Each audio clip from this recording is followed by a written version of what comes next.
Недостапна на мобилен телефон, не се појавува на работното место, не поднела ниту оставка во антикорупцијска, а нема ниту кој да ја разреши од председателската функција обвинетата Татјана Димитровска. Собранието, кое е единствено надлежно според спикерот Африм Гаши, мора да го чека епилогот од судскиот предмет за да може да ја разреши од функцијата. Според Гаши, законските услови за нејзино разрешување не се исполнети, но претениците сепак имаат можност да ја симнат од функцијата поради нарушување на угледот и неетичко однесување.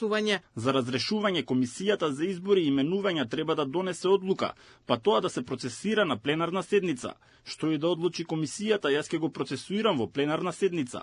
Законски услови се уште нема, но делот на угледот, дали може некој да го води тоа тело, а има покренато обвинение, тоа повеќе е работа на етика и углед, достоинственост на водење на таа институција. Премиерот Христијан Мицкоски смета дека ако Димитровска сгрешила поради морални причини, треба сама да се повлече од функцијата и да се соочи со кривичната одговорност. Што дека ВМРО ќе поднесе или било која друга политичка партија ќе поднесе, те видовте за судскиот совет поднесовме, ги разрешивме, тие уште седат таму, илјадници евра на грбот на граѓаните добиваат. Да ја оставиме естрадата за естрадните уметници, политиката за политичарите.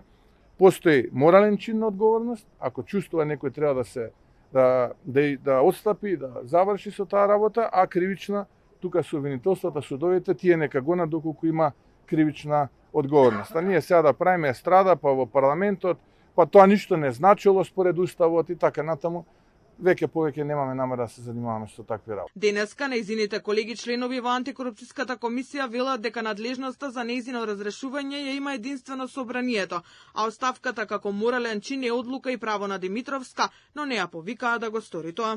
Имајќи предвид дека во конкретниот случај станува збор за индивидуална одговорност, Државната комисија работи и ќе продолжи да работи и да ги извршува своите надлежности, пропишани со Законот за спречување на корупцијата и судирот на интереси.